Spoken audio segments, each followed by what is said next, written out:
Welcome, Maggie and Larissa. Thank you. Thank you. Okay, thank you very much. We could make it. Welcome, everyone.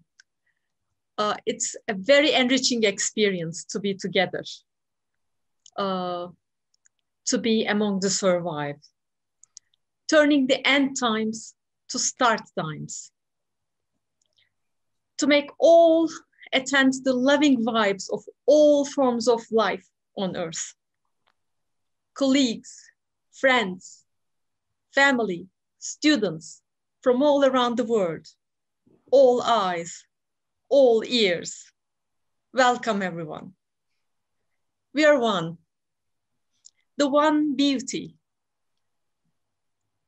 petal of flowers standing together, the one beauty we could make against all odds. Now we are in the presence of great minds, great hearts, with big capacity for understanding, witnessing, observing, experiencing, surviving, writing to survive, writing to help survive, and survive. We are among the precious teller of tales, keeper of those, slayer of the virus. We'll hear the stories of the teller of tales today. So it's time to start. But before we strike the keynote, you might be wonder, we agreed to take the questions at the end rather than in between. So you can type your questions in the chat box for those who could join us on Zoom, and we'll be collecting them to pose. I'll give the floor soon to Larissa Lai, but before that, I'd like to give you a brief background information, brief bio. I have one to share with you. Larissa Lai has written 8 books. For her first novel, When Fox is 1,000, she received an Australia Foundation Emerging Writers Award and was shortlisted for the Books in Canada First Novel Award. The Advocate called it an elegant, elliptical spiral of gradually tightening circles that collide in a fusion of magical and objective reality, like the very background maybe to Larissa. And her second novel, The Saltfish Girl, was named an otherwise honor book and shortlisted the Sunburst Award and the City of Calgary W.O. Mitchell Prize. The Georgia Strait said, Lai's creation reminds us of the importance of connecting with our past and with each other if humanity is to work together to create a future worth living in. And after these 2 novels, she wrote 3 poetry books, Sibyl Unrest, Automaton Biographies, and Eggs in the Basement. And a book of literary criticism, Slanting Eye, Imagining We, shortlisted for the Gabriella Roy Prize in Literary Criticism. And her third novel, The Tiger Flu, won a Lambda Award, was named Tiptree Honor Book, and was shortlisted for the City of Calgary, again, W.O. Mitchell Prize. Of it, Otto Straddle says, life, fierce, painful, unyielding, complicated, bursts from every page. There's one book we can look forward to today. It is Lai's 4th volume of poems, Iron Goddess of Mercy. It will be published by Arsenal Pulp Press in March 2021, very soon. Congratulations in advance. And involved in cultural organizing, experimental poetry, speculative fiction communities since the late 1980s. Larissa Lai received the Jim Duggins Novelist Prize in 2020, the hardest year of all times, maybe. She holds a Canada Research Chair at the University of Calgary, where she directs the Insurgent Architects House for Creative Writing. So Larissa Lai, teller of tales, keeper of those, slayer of the virus, shall tell the story of our times, of the best of days and the end of days. Floor is yours, Larissa. Thank you so much, Mine, for that lovely, generous introduction. I appreciate it so much. And Your Excellency Jamal Kokar, thank you so much for coming to the session today. It was very gracious of you, and I'm really thrilled to have the support of the embassy, and absolutely delighted to be here.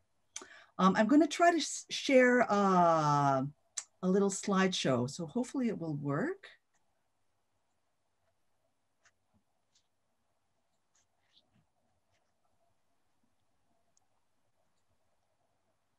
Can you all see? Larissa, now it should work. We have allowed it. Now you can share. Now I can share. Can you see the title? It just says The Taoist's Pear Tree, and then it's got my name. It's okay? Yes. It's fantastic. All right. Those are a couple of thank yous I expressed, but I'd also really like to thank Emra, Heather, and express my appreciation for the organizing team, especially Conrad Scott, who's been so generously championing my work. What an honor to be in Keynote conversation with Maggie G as part of a roster of keynotes, including such luminaries as Kim Stanley Robinson, Tom Moylan, Raffaella Bacalini, and Darko Suvin, all of whose work has been so important to my own formation. I'm coming to you from Treaty 7 territory, north of the 49th parallel, in lands occupied by the Canadian state.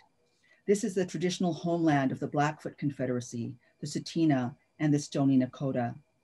I'd also like to acknowledge a longstanding Black Prairie presence in these territories. The city of Calgary, where I live, is home to the Métis Nation of Alberta, Region 3. My own roots are in Hong Kong, though I arrive here by a circuitous route that includes La Jolla, California, Des Moines, Iowa, St. John's, Newfoundland, and Vancouver, British Columbia. I offer this extended greeting and self-location as a relational gesture of solidarity with Indigenous and Black peoples, longstanding presences and ways of knowing here. For the purposes of our gathering today, it allows me to locate myself and my own knowledge practices, including ways of knowing about the metaphors we use to describe time. One of the things that Maggie and I agreed we had in common was a slanted relationship to the idea of end times. Apocalypse, of course, is a biblical notion attached to the book of Revelations, which describes a time when the dead will rise, Christ will come again, and believers will be whisked up to heaven while the rest of us will be dashed to the other place. I parse this specificity not to deny or denigrate Christian tradition, which of course I carry through my inheritance of literature in English, but only to say that there are other ways of knowing that serve me in tandem with it. To my mind, the work of acknowledgement, if done in a serious, embodied way, recognizes that there are other knowledges that guide our relationship to the land, the planet, and its human, non-human, and more than human inhabitants, and that there are other possible directions our relationship with the earth can take. The story of apocalypse is neither singular nor inevitable, even if it enjoys a certain dominance in our collective imagination. If there is a recognition that I inherit from certain feminist and or Indigenous writers, it is that story has materializing power. I think of Angela Carter's Nights at the Circus, Leslie Marmon Silko's Ceremony, and Thomas King's The Truth About Stories. In Chinese tradition, there is a story about a Taoist monk who teaches a lesson to a greedy pear seller. It's market day, and the Taoist beggar asks the seller, whose cart is spilling over with pears, if he can have one. The seller refuses. By magic or by story, the Taoist transforms the cart into a pear tree and invites the people at the market to help themselves. When the pears are all gone, he cuts the tree down and departs. After he leaves, the seller turns around and the tree is a cart again, an empty one with a handle missing, serving the pear seller right for his stinginess. I like this story in particular because our tree or earth relation to fruit is prior to our cart or market relation to it. The story recognizes the relationship of pears, monks, and maybe even storytellers to the earth. Their priority precedes the market relation in spite of all the tales we tell ourselves about private property. Further, as the listeners eat the fruit picked from the pear tree, they are drawn in physical body relationship to the story. Story, then, is a kind of transformative magic that, through temporary illusion, can alter our relationship to the material world, perhaps not permanently, but possibly long enough to draw in our bodily being, and perhaps even alter social conditions in the quote-unquote real world. Further, the story is more powerful if we eat it like a pear, slurp down the skin, the flesh, the pithy core. For me, speculative fiction is particularly useful in this regard because it is a contemporary genre that lifts away from me the pressure contemporary realist fiction lays on bodies like mine to tell autobiography, particularly the autobiography of my grief.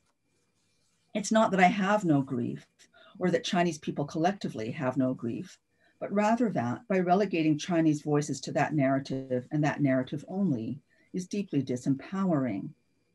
Though I am more apprentice than adept, I'd rather be like the Taoist monk, tell the story of a pear tree and allow my readers to eat the pears, sate their hunger, and in so doing, engage a different relationship with trees and with the earth. What I like about the Christian story of apocalypse is that it is a story of a return, that is, a second coming. That it is the story of the return of a wrathful God I don't like so much, although I don't deny that we may find ourselves already in the encounter with wrath. Though literary critics understand apocalypse as destruction and renewal, the Christian tradition nevertheless emphasizes what Kyle White calls a certain lastness. It emphasizes the grandiosity and singularity of the event that confronts us in the moment of the telling. What's useful about my turn to the Tao is that the Tao knows repetition beyond the number 2 and foregrounds the fact that patterns recur in circular or spiraling time more than once, more than twice, perhaps infinitely, never identically, but often with repeating characteristics. The event is a rupture in relation to other ruptures, continuous and connected with them. With regards to the idea of end times then, I'm not saying that much destruction isn't coming, or indeed that it's not upon us already. I'm only saying that it has happened before. The indigenous peoples of Turtle Island know this well, as do the Black people who were violently wrenched from their homes and taken across the Atlantic in slavery.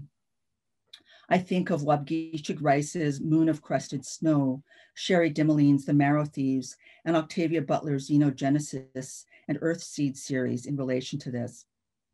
I turn to the work in particular of Zoe Todd, Heather Davis, Kyle White, Isle Weisman, and others who recognize, in fact, that the term Anthropocene, though useful for describing the causes of climate change, falsely universalizes the idea of the human, implying that all humans equally are responsible for the mess we are in. Other critics use the term Capitalocene or Cthulhucene to try to get more precise. But indeed, as Zoe Todd and Heather Davis observe, via the work of Isle Weisman and Deepesh Chakrabarti, climate change is a continuation of the deliberate project of Western colonization. Genocide, subjugation, terraforming, or Euroforming colonized lands, they argue, are the very target and aim of the colonial project for the purposes of capital accumulation in Europe and later white North America. Disease became an active agent of genocide if one considers the smallpox epidemic in British Columbia in 1862, which devastated so many, including the Kwakwaka'wakw, Tlingit, Heiltsuk, Haida, Tsimshian, and Chilcotin peoples. Or more recently, the refusal to send in medical assistance in the 1950s when the Salish people of segregated Mallardville were stricken with flu, as narrated in Lee Marickel's important novel, Raven Song. Arguably, Asians are also post-apocalyptic. If one thinks, for instance, of the World War II atom bombing of Hiroshima and Nagasaki, the Cultural Revolution in China, among a long list of catastrophes there, the horrors of the Vietnam War, or the Cambodian genocide. With the rise of China, the Belt and Road Project, and China's claim on much of the world's debt, however, Asian, or at least Chinese, positions are complicated. We too are perpetrators of the settler colonial property-making project, albeit as prosthetic extensions of the white man's arm, subject to head taxes, exclusion, internment, disenfranchisement, and other oppressions. However, we're also newly implicated in rising Chinese imperialism. To oversimplify as a way of starting to think it through, as indigeneity turns to sovereignty for reasons of land dispossession, and Blackness turns to it in the wake of slavery, Asianness can also, Asianness can do solidarity work, but any claims it might make on sovereignty are ethically fraught. Asianness has been too busy buying real estate while fleeing totalitarianism. For Asianness, the old post-structuralism with its instabilities of the subject remains useful in contemporary critical terms. But these instabilities are not white instabilities. They are specific, they're culturally and geopolitically specific. I turn to Taoism as a more specifically Chinese way of knowing, one that hopefully makes room to spiral in and out of strategic essentialisms. The Tao understands not to put the cart before the tree. It understands the system nature of the planet. One of my favorite critics in the last couple of decades is the new materialist William Connolly, and particularly his book, The Fragility of Things, which theorizes something he calls autopoietic or self-perpetuating systems. For him, such patterns occur in human, non-human, and more than human worlds. The system of ocean currents is, for him, one example of a non-human autopoietic system. Contemporary capitalism is the big example of a system that is both human and more than human. His book recognizes the falsity of the nature-culture split, that cultural or human phenomena have, en masse, characteristics that parallel so-called natural phenomena. Self-perpetuating systems, whether human or non-human, can and do interact. This is something the Tao understands and studies. Through the logic of autopoietic systems, we can understand the pandemic as the Earth's response or even revenge for the incapacity of colonial capital and newly global capital to address its own damage to Earth systems. Apropos revenge, the pandemic is like the Taoist monk, and we are like, if the pandemic is like the Taoist monk, and we are like the pear sellers, then the message seems to be, remember where your pears come from, or the monk, the tree, the earth will take them away. Or the monk will destroy you, for how is the pear seller to eat if they have no pears to sell?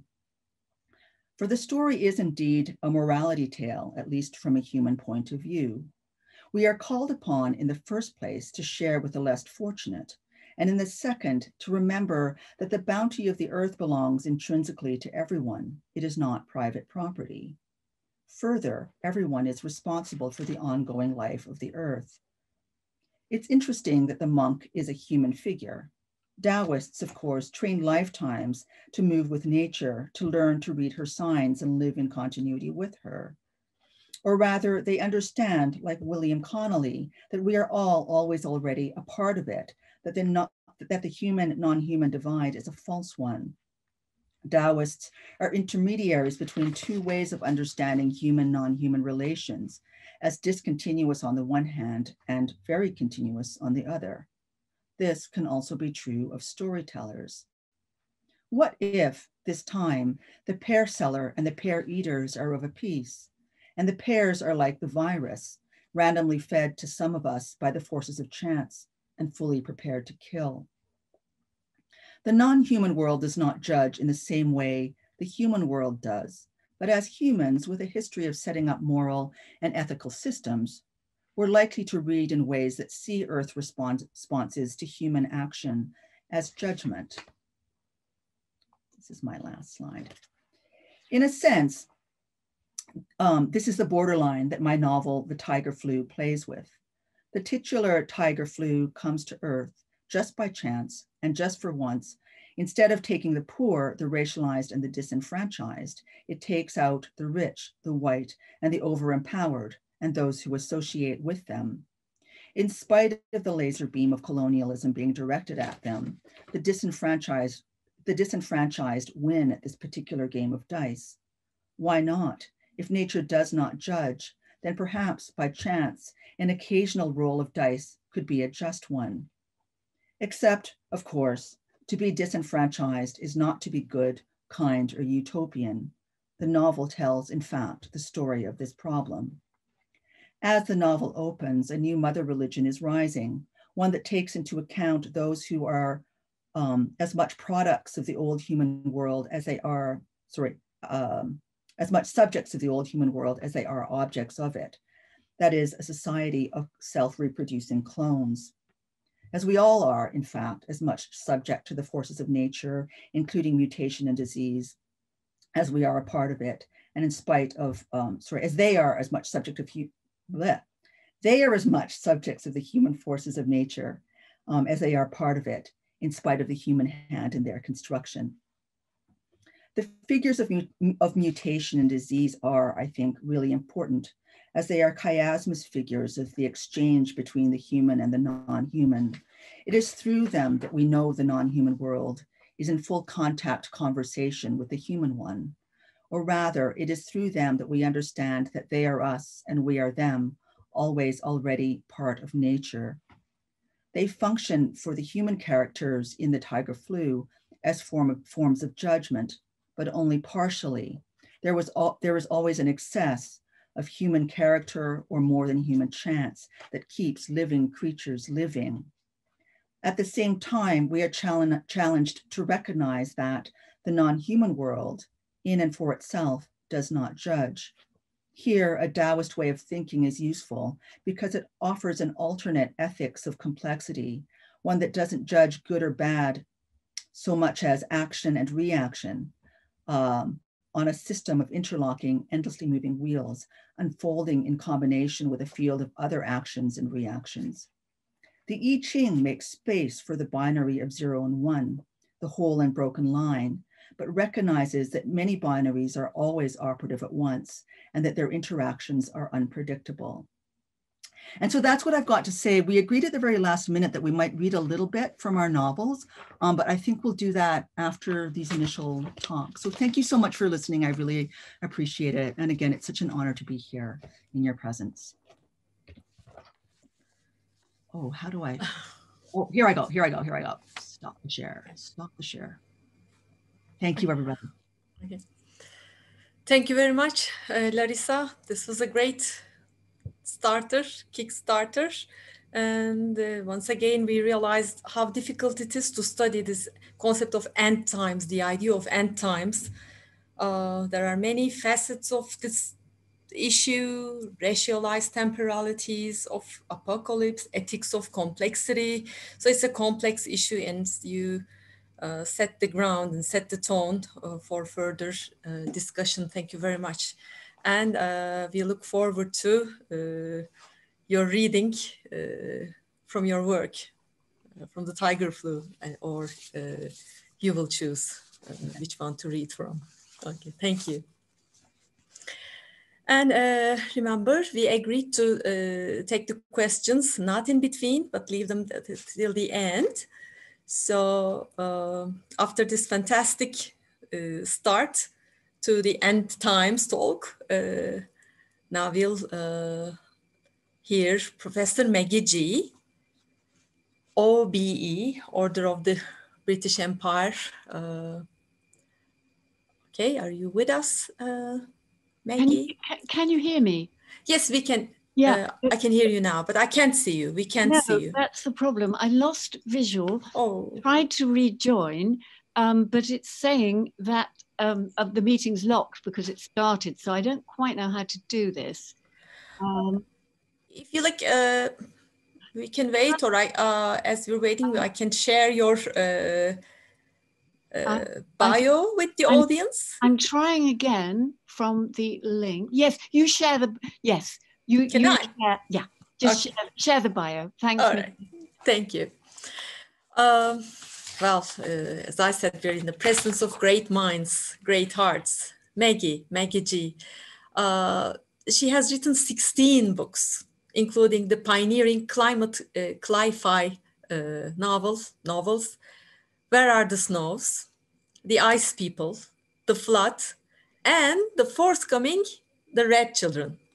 Another good news, Larissa's volume of poems and Maggie's The Red Children are in progress, in print. Her novel, Maggie G's novel, The White Family, was shortlisted for the Women's Prize and the International Impact Award. Her novel, Blood, which was published the year before the pandemic, about Britain on the verge of leaving Europe, was on the Sunday Times Best Literary Novels of 2019. Hilary Mantel described Blood as an astonishing book, funny and fierce, written with style and dash without fear. Maggie was the first woman chair of the Royal Society of Literature and is now a vice president. She has been translated into 15 languages, including Turkish, Beyazdaki Kara for The White Family, Temizlikcim for My Cleaner, and Mavi, Into the Blue, are the titles the translators gave. And 2012, there was an international conference about her writing at St. Andrews University, Edinburgh, and she has traveled and lectured around the world, including Istanbul, Stockholm, Beirut, and Kampala. And in 2018, her long short story, Mayhops, about love and protest across different classes and different families, was chosen as the subject of a pan-Russian translation competition. And there were 2 books on her work. Professor Mine Özyurt Kılıç study Maggie G. Writing the Condition of England novel, Bloomsbury, and it focuses especially on her social and political writing. And the collection Maggie G. Critical Essays by Yilfi, which looks at issues of belief, form, and style. And the co-editors are Caroline Edwards, maybe she's with us, and Sarah Dillon. She's professor of creative writing at Bath Spa University, where she co-founded our empathy and writing group. She's also a longtime activist for Writers' Right and a director of the Authors Licensing and Copyright Society. Maggie G. Writing the Condition of England novel, Maggie G. Critical Essays, and among those published about her work. Today, she will share with us her deep insight on what it means and what it takes to write in these bad times, end times, or the best times, the good times. Maggie G, Professor Maggie G, will be sharing with us her stories and her ideas about these stories. I hope everything is all right. Yes, indeed. Okay. I start that this novel was written before the pandemic. And if we want to have a discussion about prescience after, I'm fully happy to go there. But in case things sort of seem like they're not conscious of the moment we're currently living in, it's because they're not. It was written before. It's a spec fiction, near future. And it was, I'm sorry, Larissa, it was published in 2018. Let me. Correct, yeah. Okay, 2018, yeah. All right. Correct. Okay. Behind the clouds of the new monsoon, the ancient mainframe Chang rolls too fast across the sky. He's a big guy, but he appears much bigger than he should because his orbit is deteriorating. His period is down to 2 hours now, and he casts a veiled shadow over the rooftop of the old Woodwards building, engulfing Uncle Y's carefully cultivated garden. Cora leans against the fence that holds old Delphine in her pen, stares mournfully into Delphine's golden eyes. Uncle Y's got it, she tells the goat. The tendril information scales Cora's got plugged into her into the single band halo that circles her head, wave gently. For all Chang is so close, the people of Saltwater Flats don't have access to him anymore. Only the citizens of the glass towers in Saltwater City can tap in. As soon as she can afford it, she'll add rings to her halo, or even a full helmet so she can get wiser, faster. She needs all the help she can get. "Ma," says old Delphine. K2 is also sick. "Ma." Uncle Y says that so is Big Brother Everest, though I've never met him. If he comes back to us, he could save us, but I don't think he's coming back. "Ma." And Charlotte's got it. Cora never calls Charlotte mom. It seems too corny. Women aren't immune, you know, Delphine. If they're hungry enough, if they're depleted enough, women can get it. If Charlotte's got it, that means I'm the only one left in our family who doesn't have the tiger flu. Meh. Don't be like that.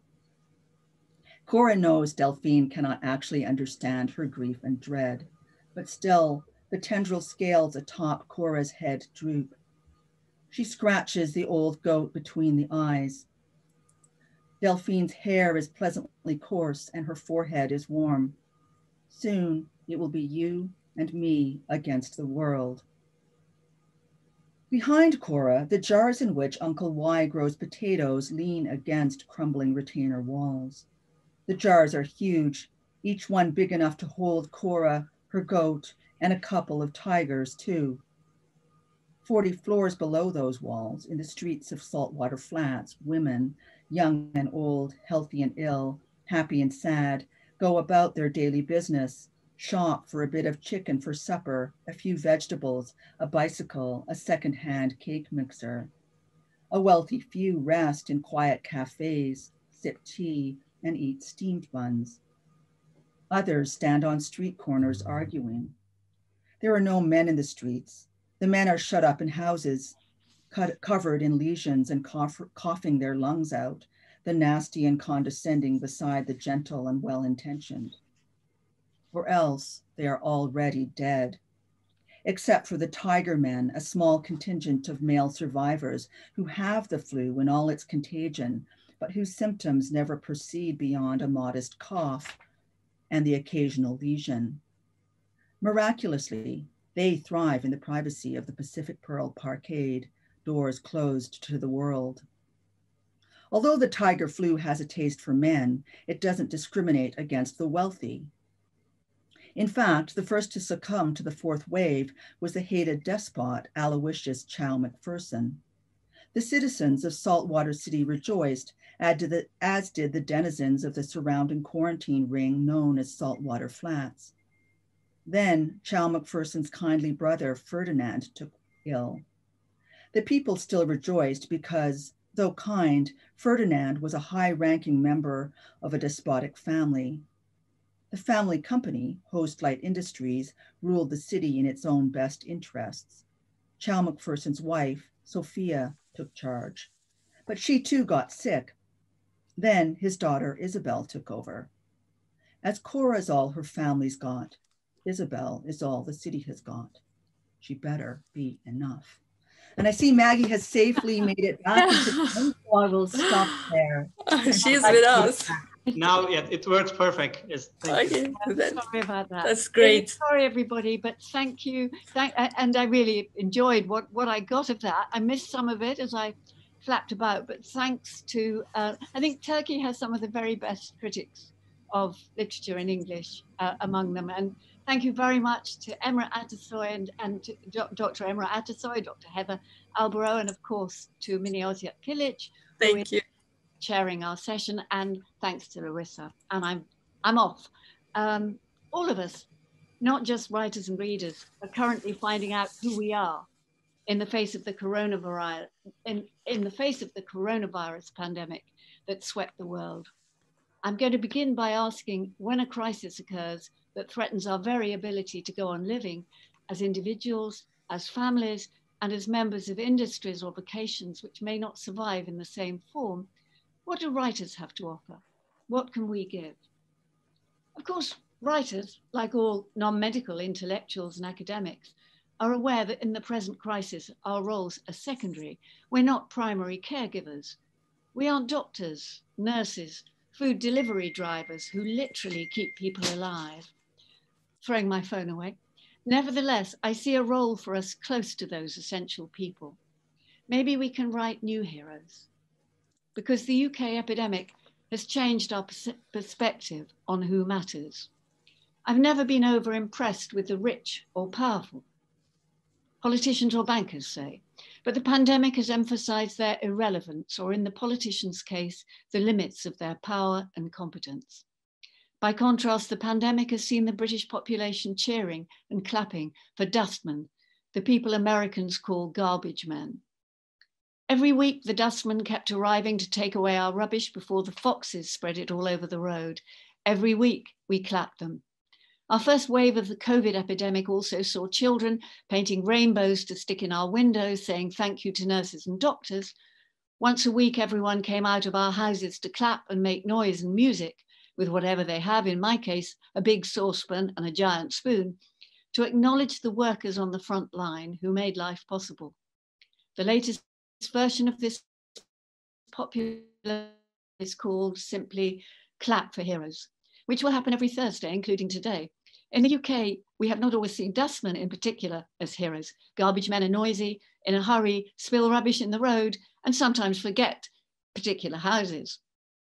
Now these so-called crimes look insignificant beside the great service they've continued to give, driving out together in close proximity while the rest of us stay safely at home, picking up and removing the mess and waste that we make, potentially infected with the virus we shed, before it can encourage rats, who throughout human history have been another lethal vector of disease.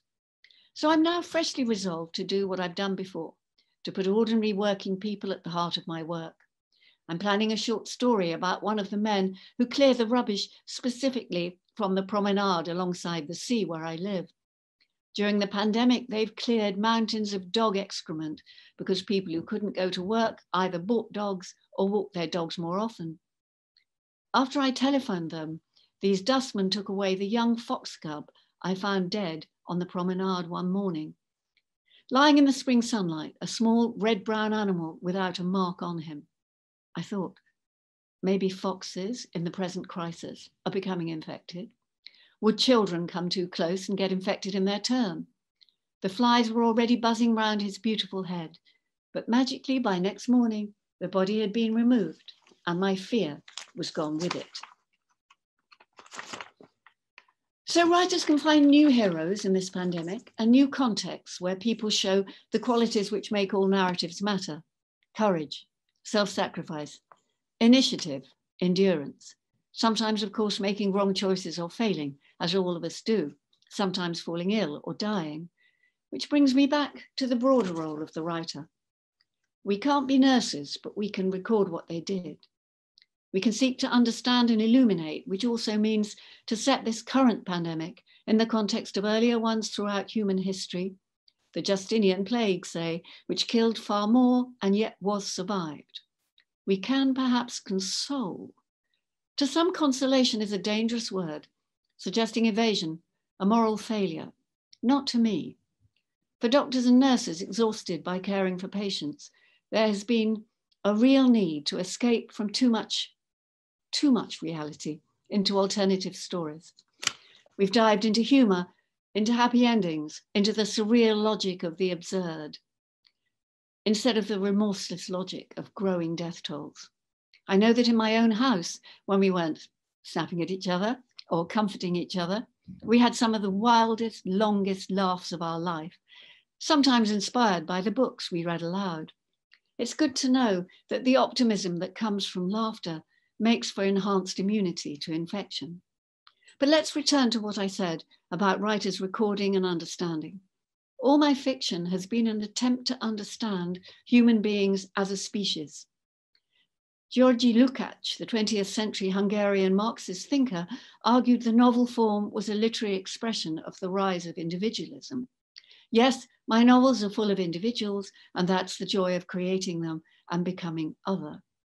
But individuals also share biology, We all live and die, become sick or survive, and we live in societies in particular places and periods of time, which themselves exist within the long unrolling of both human history and the history of all life on this planet. Seen in that cosmic framework, our human story is a story of surviving vast disasters, chief among them climate change, war, and plague. The story of threat and survival is the one I've tried to tell in novels from my second, The Burning Book, to my newest novel, The Red Children, which will come out in January 2022. In The Red Children, a small band of climate refugees arrive in the seaside town where I do in reality live on the south coast of England. The story is set about a dozen years in the future. Successive waves of mutating virus have made human beings more likely to fear and blame incomers and refugees as a possible source of contamination. But this is a golden book, not a dark one. It dares to dream that in the end, we can welcome migrants, learn from them and become them through sharing necessity and sharing children. The novel says that viruses are biology and cannot be blamed on abroad, on China, or on particular groups of people. Many of them are due to the way human populations relate to other animal populations, and animals matter in this book. There are two raven narrators, and tortoises, cats, dogs, even shellfish have consciousness and are part of the living pattern. The Red Children's mode is magical and comedic rather than unresolvedly tragic. Tragedy is there, but it is transcended. That was a choice I made. I've touched on the threat of plague before in my climate change future fictions. In The Ice People, for example, writing in 1997, I projected the tropical times of the 2020s. The anti-hero of the novel, Saul, describes in Europe 3 years of plague that closed the frontiers. Civil order couldn't stand the strain as hundreds of victims died in their cars, choking the roads to hospitals. It sounds like the end times, doesn't it? Yet on the last page of The Ice People, we pass through the door together, a narrowing stream of human beings. They're coming back slowly, the birds, the foxes, paws, claw marks printing the ice. The novel of mine which dwells most fully in the apocalyptic fears we are all experiencing now in the end times is The Flood, my seventh novel, perhaps my favorite, published in 2004. An unnamed, dreamlike Western city is slowly becoming submerged under endless rain. Though the citizens are slowly losing public transport, losing the communications that link richer and poorer parts of the city, everything happens so slowly, and richer people have so much individual lifestyle to maintain that protests against the hopeless management of the crisis, recognize that?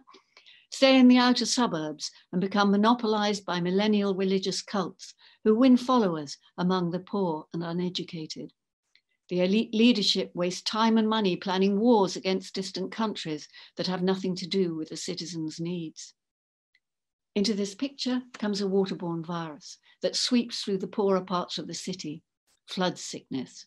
News of it so that a huge celebrity gala, a party to celebrate what the government claims is the end of the floods, can go ahead. But then a Black doctor wants another Black health worker in solidarity. And the news spreads on TV and radio. Flood sickness. All over the city, people woke up, stretched out half asleep to their TV remotes and heard the phrase, flood sickness. It didn't mean much. It was just something new in the bones of their heads, a new little swimmer, dim and featureless, struggling quietly to make some headway. Their convictions were over. But members of the one-way apocalyptic cult, like mad, lonely, Bible-obsessed Professor Maura Penny, are excited by the thought of plague, which they see as evidence for their apocalyptic, punishing readings of the world. She somehow manages to get invited onto the radio and starts gleefully quoting the Bible's Book of Revelations. Let the waters teem with countless living creatures and sea monsters. These are the last days. It's all been written. There is one way, one path, one truth. There is in the book one genuine mystic, who has not got caught up in the one-way movement, and an educated young Irish nanny called Kilda. She says in puzzlement, I do see, like, the end of the world, the thing you're always going on about. What you don't get is there's lots of different endings. It isn't one way, not at all. There are worlds that are all bright, worlds of light and worlds of darkness, and it all splits. It goes on and on. It's doing it now, every day, every moment. A painter, Ian, sees that in the end, only the moment matters, the glass bead swung on its rope of sunlight. This is my answer as an artist to the question our session asks, end of days or living presence. I believe the moments of every living being matter absolutely, and each one changes the universe. I reject the death-orientated single-track logic that underlies the concept of the last days. I believe in choosing, in surprise, in hope. I've spoken about the constellation of humor. I'll say something very brief in conclusion about the constellation of form, the thing that is most intimately connected to the core of what I see as my vocation and craft as a writer, and that I know Larissa does too as a poet. Burnt Norton, part of 4 quartets, was written by the poet T.S. Eliot in 1941, a time in the Second World War when Europe's real struggle against Nazi fascism seemed to be lost, when it seemed possible that civilization as they knew it would not survive. Only by the form, the pattern, can words or music reach the stillness, as a Chinese jar still moves perpetually in its stillness. Nearly 150 years earlier, John Keats said something similar about a Greek vase. In his great Ode to a Grecian Urn, he describes a mysteriously empty town, which is painted on the side of the beautiful Greek urn. Little town, thy streets forevermore will silent be, and not a soul to tell why thou art desolate can e'er return. Writers cannot bring back those who have died and who are dying still all over the world. But we can strive with every atom of our living being to make something in our work that recalls and values their living presence and refuses to forget their absence. We can recreate the silent streets, the perpetual stillness where each one's shadow still moves. Thank you. Oh, thank you very much, Maggie. Thank you very much, Larissa. You were both mesmerizing. I mean, great readings, great ideas. Thank you very much. It was very refreshing, very life-affirming. You both brought us back, back to hope, back to peace. And I immediately thought of T.S. Eliot's The Wasteland, since you mentioned, Maggie, T.S. Eliot and the long poem ending on a note of hope, despite all those grim gray portraits from Athens, London, Jerusalem, and today Calgary, Kent, Nevşehir, view from the bridge. So you brought us back with a feeling of hope and peace, shanti, shanti, shanti, as Eliot would say. So how could you come up with this? So I want to ask you a question about this prescience. Maggie, in 1997, you wrote The Ice People in 1997, when people were still, intellectuals and scientists were still thinking about the term climate weirding, climate change, climate crisis, how to call it. And Larissa, a year before this pandemic, global disease. So how could you predict or, would you like to comment on this concept, prescience and writing or prophetic aspect of your writing? Would you like to comment on that as we're waiting for better questions, maybe? Larissa, you begin. Okay, sure. Thanks, Maggie, and thank you for that beautiful talk. Really, really lovely. my head is still just reeling with all the amazing things going on in your work. In relation to the Mine's question of prescience, I mean, I wonder if it's one of the things, you know, that we do as writers, kind of, our job is to pay attention to the world, isn't it? And I think in particular, I'd be so curious what Maggie thinks of this, but for me, I've felt, and I think it's partly to do with this sort of, you know, that the whole problem of sort of social, racial, national and international positioning that I was trying to get at in my talk. I'm constantly paying attention to the ways that things interact, which is something that we're not generally taught to study, like, you know, in the university, or I mean, the way that our culture is so pushes us to specialize one way or the other, whether it's in the university or outside of it, right? If you're outside of it, you're supposed to pick a profession and become specialist in that. And I wonder if it's writers are, you know, among the very few kinds of specialists in the world whose job it is to pay attention to the interactions of things. And so I know that, you know, in relation to the tiger flu, that's what I was doing, right? Mm-hmm. There had been that outbreak of the avian flu in 2003, which was actually something that's kind of struck me quite profoundly because I got caught up in it in a very weird way. I was invited to the Hong Kong International Writers Festival that year, along with a good friend of mine, Rita Wong, who I've collaborated with on a poetry project, who is also a writer, was an activist. And at that time, so it was a moment of another pandemic with Asian origins, and also a moment, I think, where here in Canada, you know, the mainstream press was still trying to figure out how to talk about such a thing. And it was extraordinarily racist in its response. There's no other way of putting it. I was so shocked by the racism of the press that, and here's my foolishness, I didn't think the pandemic was a big deal. So while people around me were saying, you know, you can't go, I'm like, oh, you white people, you know, you have so much kind of, you're carrying so much systemic racism, you can't see that this is rubbish.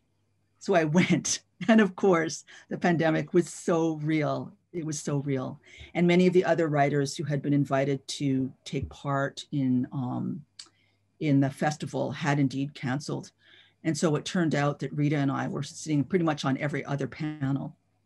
But it was also that year that the US invaded Iraq for the second time. And so for me, you know, being there in that place, having both correctly and incorrectly read the journalism on the issue, and then getting there and having to attend to this whole other thing, I think really made me just kind of, it's like, oh my gosh, wake up, pay attention, right? Like pay attention to the things you know, pay attention to the things you don't know, pay attention to other people and what's going on for them. And the tiger flu kind of comes out of that moment. It was really, really long in the writing because I was also at that time trying to complete a PhD and then start a job. And so it was long, very, very long in the writing. But yeah, but if anything, it was, you know, the wake up call of that moment that said, pay attention to the interactions and tell the story of the interactions. Don't just pick one thing and tell the story of that. Mm-hmm. I would say, I agree it's part of our job. I think it comes from our great luck. And our great luck is that I had a free education. I had an education that was financed from beginning to end by the welfare state. And that gave me access to something that no one in my family before me had ever had, the ability to become a writer and then to become, well, indirectly to become a professor. These jobs, although in the early stages, they're financed by all sorts of other jobs. As you know, I was a cleaner like so many people, I'd done so many other things, but nevertheless, in the end, they freed me to have time to try and understand in a broader way, because I was not constantly trying to survive. I was not having to cope moment to moment with a job that was physically utterly demanding.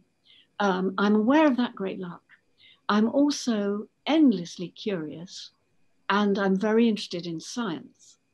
And there was a kind of snobbery when I was long ago, when I was at Oxford. There was a stupid snobbery about scientists who were so interesting, who were doing such interesting work. So of course, because I felt, well, you know, I wasn't in a position where I could be snobbish because I wasn't from that kind of background. I felt science was where the interesting work was. And back in the mid 80s, decade of vast consumption, I started thinking we cannot go on using up the world like this. And therefore the notion of heating and the notion of burning came strongly through to me. I think my first mention of global warming, maybe one of the first, and it was in 1985 where I used Venus and the heat on Venus as an image in a book called Light Years. Then in 1990, I wrote a book called Where Are the Snows, which self-evidently is a novel about climate change. And it just seemed instinctively true to me. And also I love my garden. And in my garden, I noticed that species like the flowering quince, which should flower in January, they should have flowered in December, they were flowering in January or February. So putting together the fact we have a chance to look at the world and the chance that all of us intellectuals, if we're not going to understand the world in a wider way, what are we doing? Why are we being financed by anybody? You know, that's what we do. And yeah, so I don't think, funnily enough, my mother was the seventh child of a seventh child of a seventh child. And in England, that means, and in Ireland, which is where some of mine came from, you know, that really means you are clairvoyant. But I don't believe I'm clairvoyant. I just think I'm really interested in the world. Thank you very much for these great answers.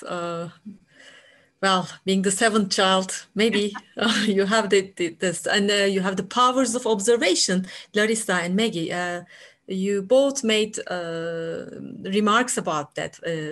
Writer's job is to, there's a question, by the way, the floor is open. I just repeat, for questions and comments, please write in the chat box, and we'll be able to see, collect, and post them.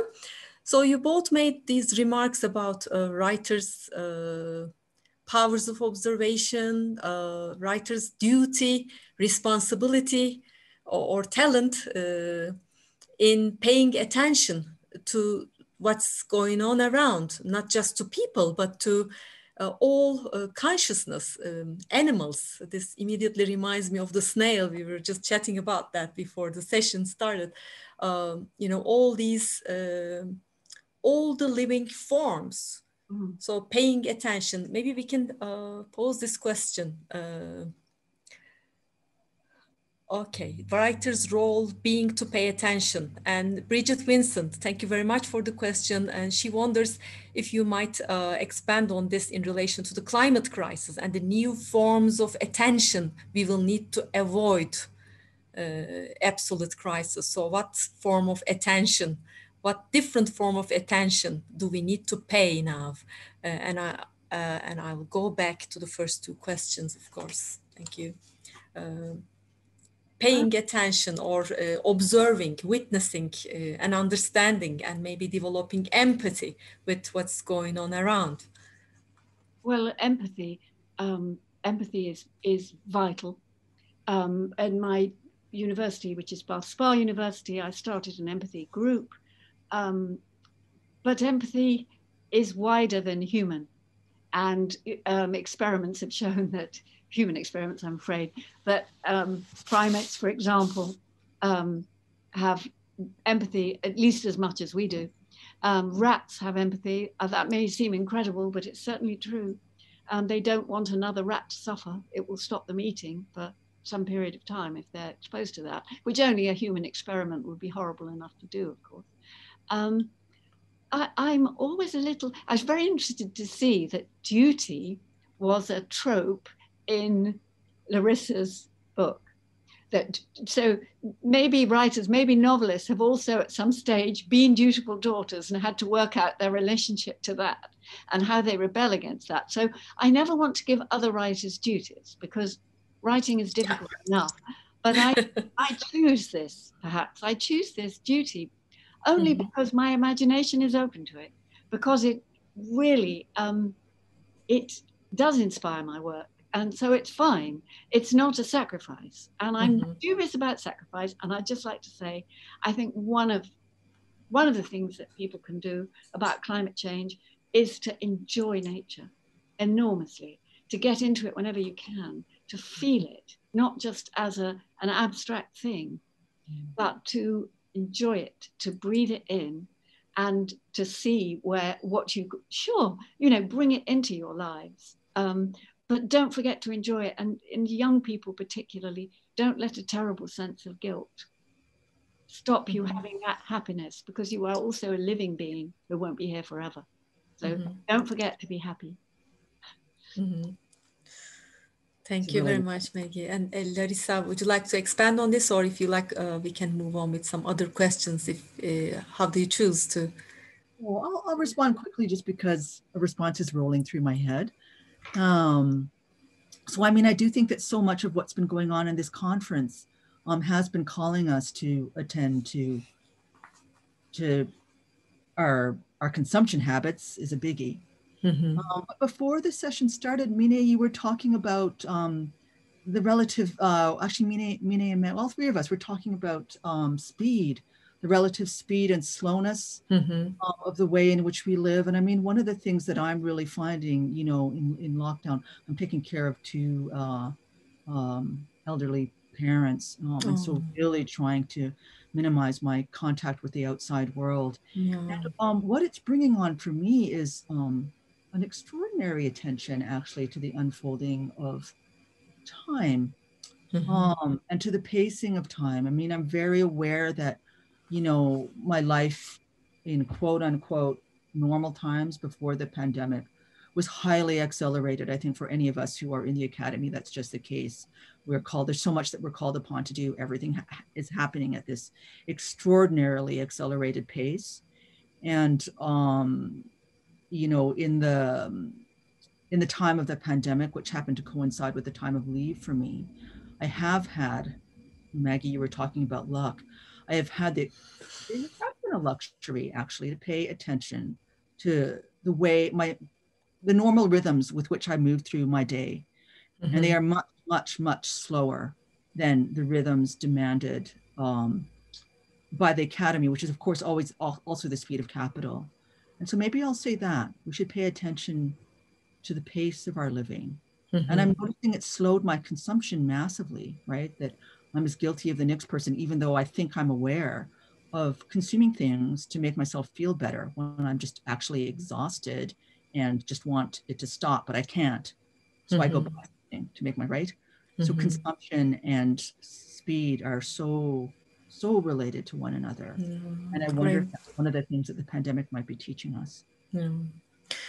Great point, Larissa, and thank you very much. And if this were a face-to-face conference, we would get a big applause, but instead we have great comments on the chat box, people thank you for your reading, for these great talks. I choose to give them voice for you to hear. Maybe you can't, maybe you can't see them. And your notes on poetry, people find them lovely. Well, then I can pose that question from Annette Maggie. And she loves the interface you both use between poetry, a writing of emotion. And the question is, how does poetry influence your prescience related to your work? So as a sort of follow-up question to prescience, is it the power of poetry that triggers your powers of observation or predicting? Well, I think they're quite different in a way, because I relate the poetry in my work, at least, to the craft. And the craft in a way exists the craft is where I am a worker. The craft is where I make. And the craft is also the place of greatest joy in a way. And this is separate from the fact that one must use the craft to tell a story. One must use the craft to, you know, if one feels it, to talk about global warming, to warn people, to help with the notion of understanding. But the craft is where we also enable slow time. You mentioned the snail, and you were talking about the snail in Virginia Woolf's story, A Mark, Mark on the Wall, and in Kew Gardens. Kew Gardens. And slow time is the time that literary writing affords, because you can read it and reread it, and with poetry, you can sink into it.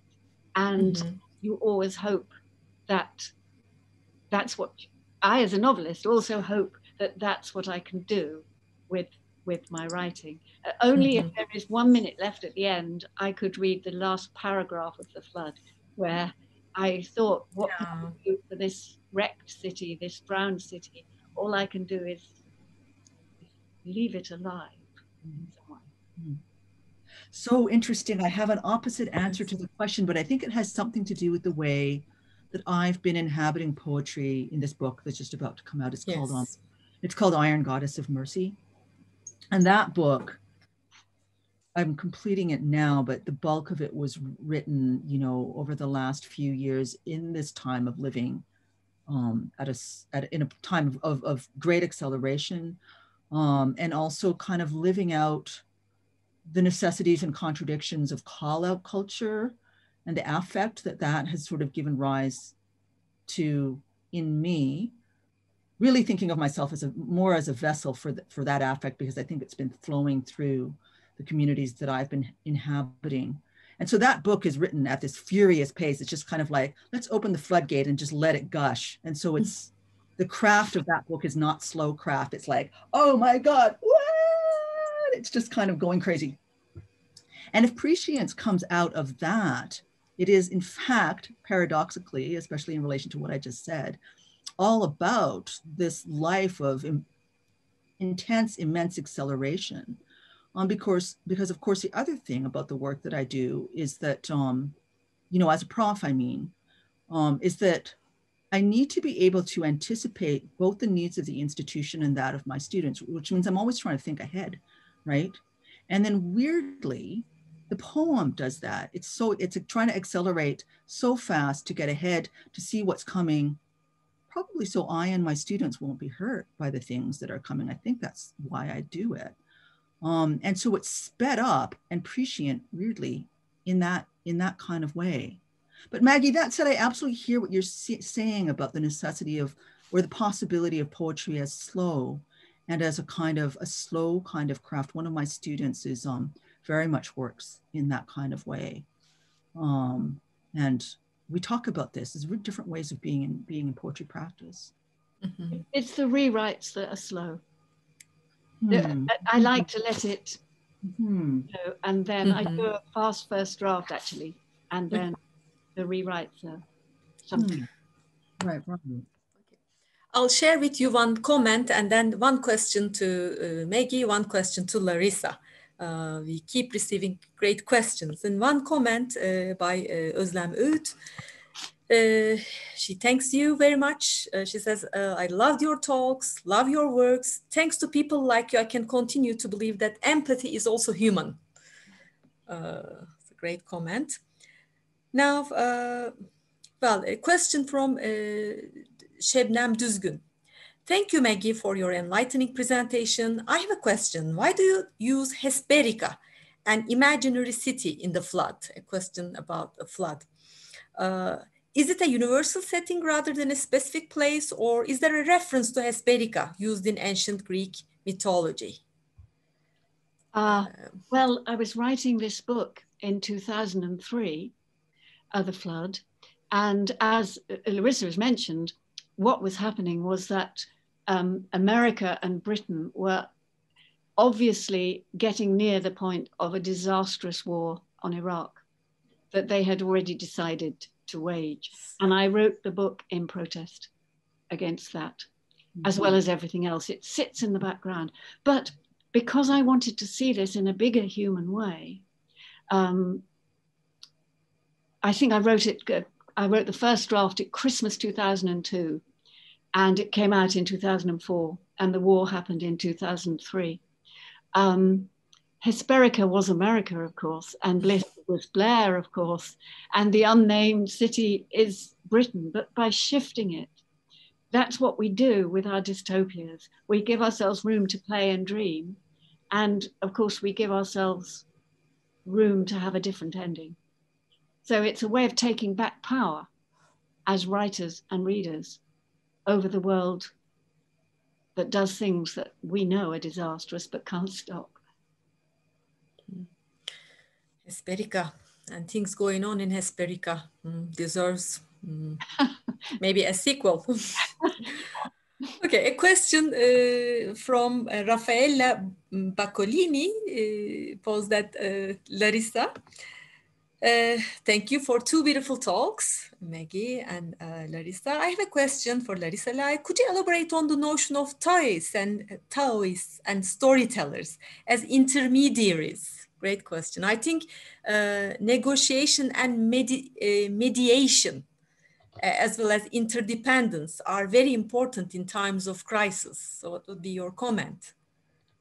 It's a great question. If you like, I can repeat the notion of Taoists and storytellers as intermediaries, and negotiation and mediation, as well as interdependence, being very important in our times of turbulence, times of crisis. Sorry, I'm just writing at least down a few keywords. There's a lot in there.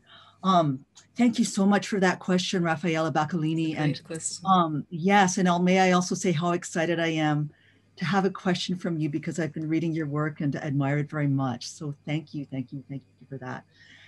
What a fantastic question. And I'm not sure if I can answer beyond what I already offered. It's something that I've been thinking about, you know, quite a bit, but kind of off and on in the last little while, because I do think that it's what I have to offer, you know. And so what I was saying about the importance of sovereignty movements for Black and Indigenous people.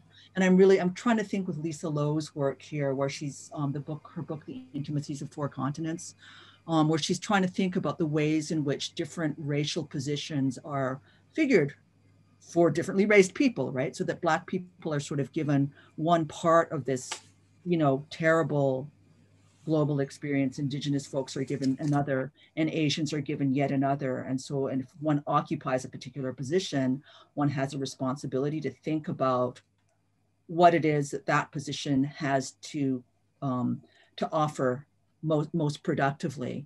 And so that's what I was trying to do in the talk, is kind of take up the Tao as an Asian located way of thinking about solidarity, about alliance work from this location. And it does seem to be that this location is an intermediary location. And of course, one of the things that I do is tell stories. And so I'm trying to invent a way for storytellers to be intermediaries, to do that work of negotiation and mediation, to try to connect the pieces. So what I see, you know, in that figure, the reason I told that pear tree story is because I see that the Taoist monk in that particular story doing that work, right? He's both a figure of the natural world. It's what Taoists study is the movements, the sort of vast wheeling, right, of the universe. It's what they do. It's that kind of, sometimes you see it right in the movies, you see them moving their arms because they're moving the winds and the waters. And I just love, you know, they're often very corny, those movies. They're fantasy movies. And yet that sort of sense of the moving, you know, of engaging, of understanding one's body, one's being as part of, for want of a better word, nature. I know it's fraught. And then to understand how one moves with it as a way of understanding, of being part of that larger whole. That's what I understand Taoism to do. And what I think story can do. And I think that, you know, for those of us who, however awkwardly, are attempting to move in that place, it does give us the possibility for the work of mediation, but it requires that attentiveness, right, that we were talking about, earlier, and it requires us to look towards the ways in which beings, human, not human, variously raced, variously specied, are connected to one another. You can't control it. You can only attend to it and watch the way it's moving. And maybe occasionally, you know, you have a moment where you can, it's the butterfly effect, right? Where you can breathe and that breath actually expand out into the world. I don't think it's every breath, but I think there's the occasional story or breath or poem that might offer a moment of agency for any one particular being. But it's always in relation to the others, always in relation. Mm-hmm. I don't know if that helped. It's a great answer and many ideas. I think you'll keep awake tonight thinking. Okay, there's one great question from Emrah to Maggie. He wants you to address, he wants you to elaborate on the representation of works of art in your work. Works of art feature strongly in your work, particularly your apocalyptic novel, The Burning Book, and The Ice People and The Flood. And I can imagine many others, I can think of many others. And these texts are interspersed with reference to modernist writers, such as T.S. Eliot and Virginia Woolf. And most central, though, are instances of ekphrases. And Krana appears at the close of The Ice People, and Hopper is described in The Flood. I'm very happy. Are such instances as a way of redeeming human culture in the face of crisis, of salvaging what might be lost? Well, Emrah and his question about these images, these iconic moments in the history of art appearing in your work and their function. It's a beautiful question. Because really visual art is my absolute passion. And of course I can enjoy it in a very innocent way because I'm not trained in it and I don't have degrees in it and I don't teach it. So I just love it. And in the year of the pandemic, the virus risks that I took were all to do with going to see art. Of course, I went safely. I mean, I went masked, but I went to London. I saw the Freud exhibition. I saw the wonderful exhibition of Artemisia Gentileschi, who had her first, the first retrospective in the National Gallery in November, which was closed down by the pandemic. I managed to see it. And now Tracy Emin, together with Munch, their exhibition is on, and to see visual art means so much to me. And I put them in my books as a way of, for a little while actually, I did write art criticism. But all I wanted to do was show the pictures to people who couldn't see them. So really, I just described the pictures. And that was what I saw as my service. And in a way, that's what I see as a writer too. I'm terribly sorry because I do know the phrase ekphrasis, but I've forgotten what it means. So on that, I can't comment. But if you like to explain it, I can react to it. I mean, would you mind that, Atasoy? Could you just explain what ekphrasis is? I think I need to fix something. I made a mistake in following the comments here, following the questions. It's not Emrah Atasoy's question. Emrah just re-forwarded the question I'm just to me. helping me, so sorry, it's not my question. Okay, the question is by Maxim Shadursky. I'm terribly sorry, Maxim. Maxim. Okay. Yeah, so explain ekphrasis and then I will answer.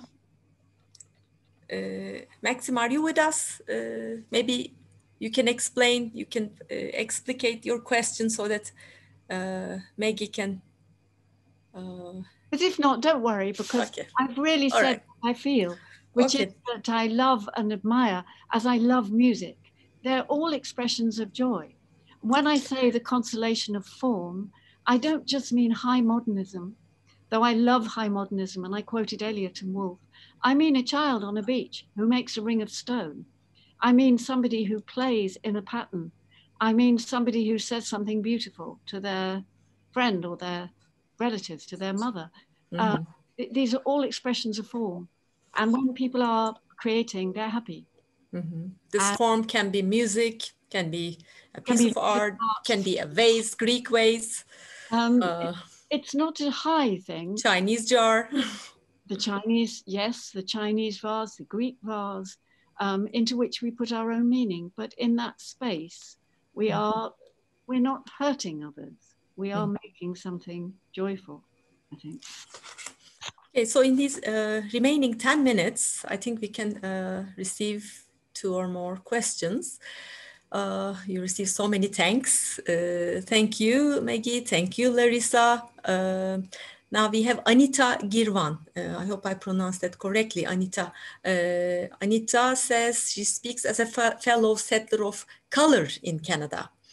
And she thanks Larissa for paying attention to specific interactions that are left out in many places. And she wonders if Larissa can speak about her grounded attention in Treaty 7 territories, where floods, pandemic, and race in the waning epicenter of petroculture. So how do you feel these are coming together, and what stories help to navigate through those spaces? The question is at Larissa, but Maggie's, the White Family, many other texts also have these, also giving voice to the left out. Okay, Larissa. Thank you very much for that question. I didn't catch the name of the person asking. Anita Girvan, if I pronounce it correctly. Thank you, Anita Girvan, for the question. Fellow settler of color in Canada. She herself as such. And one thing that our international colleagues might be catching wind of is that these are very, very pressing questions in Canada right now. And ones, they're difficult and don't answer easily. My answer will be incomplete. I don't have an easy answer. For those of you as well who are not aware, the city in which I live, Calgary, is kind of ground zero for the Canadian oil industry. And there's a lot of contention in this country. And curiously, particularly between this city and the one that I used to live in, Vancouver, BC, about what some people call the oil sands and what some people call tar sands. So petro extraction in the northern part of this province, which has historically generated a lot of the capital wealth that makes this country run. So it's a super duper tough question. And any answer that I make is going to make my premier Jason Kenney so unhappy, but that's okay. I'm down with that. How do I situate myself here in Alberta in relation to oil extraction and to the tar sands? Extremely uneasily. I mean, I'm very aware, that the university in which I work would not exist, would not have its being, its unfolding without the capital that comes from the tar sands. And so I have to be aware in the first instance that, my hands are covered in tar. There's covered in tar, covered in blood. There is no innocence, right? And I think that was something that I was sort of trying to get at when I was talking about Chineseness as well in this particular historical moment, that here in Canada, we have been subject indeed to head tax, to Exclusion Act, to a whole bunch of pretty crappy racism around the virus in the last, in these last 9 months or so. And yet, by the same token, I think it's really important to be attentive to the ways in which Asian capital, because that's the reason, Vancouver is largely able to run and shake its finger at Alberta, is because because of the influx of capital from Asia. And so, this body is caught in a really difficult chiasmus in relation to capital flows. And so, as I think I expressed in my talk, I don't remotely pretend to express innocence with regards to these things without the flows of Asian capital without the flow of oil, you know, my comfortable life as it is, working at the University of Calgary, living in a, you know, a reasonable little post-war bungalow, would not be remotely possible.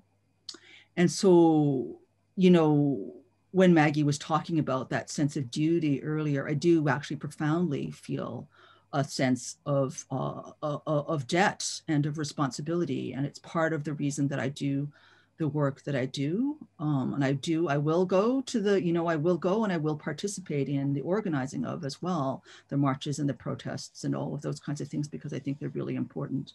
I have a very dear friend who does this much more powerfully and much more intensely than I do, who's called Rita Wong. I talked about her earlier.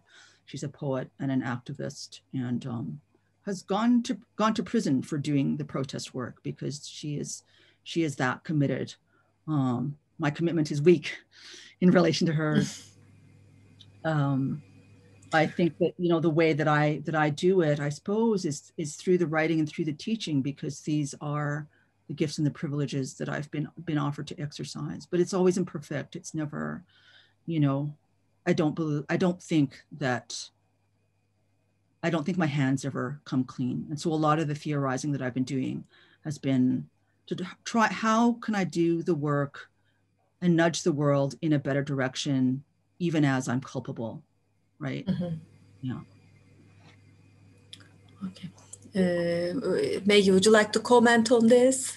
Yeah, just to say with me, the work that I've done in terms of choosing to review and writers of colour and writers who I thought were undervalued, and what to write about racism in the UK, that really just came from a fundamental sense of not liking unfairness. So it's not really it's not specific in that sense. I just don't like unfairness. And we've had a very interesting year, haven't we? Because of the terrible murder of George Floyd, and because in particular of the way that the world had to see it. You know, we did have to see it. It's horrible. For it to make that impression, though I didn't ever bear to watch it through, of course. But it did change things, I think, and I hope it will go on changing them. But I do also think, and it's easy for me to say this perhaps because I am, and I'm very aware of this, a very white, pale person in a majority white country. But I still hope that identity politics is not the end of the road. I hope that both in terms of gender and sexuality and racial groupings and all of those things, it's so important not to exclude on those grounds, but it's also important to remember to include. You know, to me, inclusion is vital, even if that shape, that obviously has to change the shape of what is including. But I always also want to be wary by somebody who believes in biology. I know that things like skin color are caused by a very small number of genes. And I know that there's more genetic variety within Africa than there is if you're looking between racial grouping. So I'm very aware that these differences can be superficial, and it's the politics we have to look at carefully. And not, you know, the politics particularly of unfairness, particularly of exclusion. But I want to get beyond that also and move out beyond our species, which means I don't want to divide our species too minutely. Politics has divided them. Capital has divided them. Colonialism has divided them. And I don't want to be... You don't further divide, no. I have thought about it quite a lot, yeah. Thank you very much. There are still great comments and questions, and we have just a few minutes. One participant kindly suggested that we could skip her question. Thank you very much. And there's one question comment about the pear tree that made Dunya more to think of the starfish coral tree and the role of the rain in Saltfish Girl and the way this symbolizes connectivity. Speaking of inclusion, connectivity, interconnectedness, a way of the tree or images in the text functioning as glues, putting us together, bringing us together, making this one, the storyteller fruiting, the readers being the orchard. So connectedness, you might want to comment on the theme of connectedness. And there's one last question, I'm afraid. Wondering, Özcan Kahraman, wondering how, speaking of speed and slowness, he asks, how did these slow times of pandemic affect your craft, affect your writing habits? Does this period inspire you to write about slow domestic stories, your subject matter, your pace? How did this pandemic influence the way you write? Maybe just two quick questions and two comments, and then Emrah has just told me that it's almost time. Instead of answering, could I just read for connectedness? Could I read the last paragraph? Love that, yes. These are all the people of the city, the wrecked city, and they come back at the end of the book. Here they come now, arm in arm, flowing like water into their future.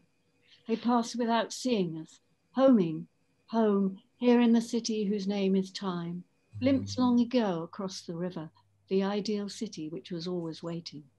The lit meadows, the warm rooftops, caught in those steady shafts of sunlight. City suspended over the darkness, above the waters that have covered the earth, stained waters, bloody waters, water heaving with wreck and horror, pulling down papers, pictures, peoples, a patch of red satin, a starving crow, the last flash of a fox's brush. City which holds all times and places. See, here they come, where all are welcome. Here we come to lie down at last. Thank you, Maggie. Thank you. Larissa, maybe a comment on connectedness. Only connect, huh? We're connected. And your pear tree as a symbol of that Sure. fires and, you know, entanglement and putting us together in. Yeah. So what would you like to say? Well, I would just like to say thank you to Dunja Moore for that question. It's a wonderful question, and I hadn't thought about it. You know, I prepared this talk quite quickly, and I hadn't thought about the connection between the pear tree and the kora tree, but of course they are connected, and I'm sure somewhere in my something in my subconscious is chewing away at that, right? Because the kora tree also produces fruits for, I don't want to give away too much of the novel, but for the incorporation, fruits for incorporation into the bodies of the utopic figures that close the novel. And the pears in the pear tree are like that as well. And I did make that suggestion, didn't I? Towards the sort of latter half of the talk, where I said, what if the pears are like the virus and we are being asked to incorporate it in order to become ourselves differently. So maybe I'll just say that. Mm-hmm. Thank you, Larissa. There are great comments and many thanks. There's a note by Sarah Lohman elaborating on ekphrases and explaining that it's a poem, it's the use of detailed description of a work of visual art as a literary device, as in the case of Keats or the Negration Urn or the Fall of Icarus. So I hope things will also work in reverse order and people will draw the pictures of or produce the images of what you write, what you produce in words. Thank you very much for these great talks, mind-opening, stimulating, life-affirming, refreshing, rewarding. And thank you very much for the comments and great questions and your patience. And thank you very much, the team backstage, making everything available against all odds. We made it. Thank you very Well, much. I would end by thanking everybody making this oneness possible, making this connection possible. We are the teller of tales, and may our words, may your words, Maggie, Larissa, be spread fast, not slow, and spread the encouraging and loving vibes of all human forms, or all living forms, all forms of life on Earth. Thank you very much. Thank you so Stay much. safe. Thank you, Thank Mindy. Thank you, everyone. Enjoyed Thank the you, conference. Mindy. Thank you, audience. It was a lot of fun. Okay, bye. Bye-bye. Bye. Much love. Bye. Bye. Thank you very much.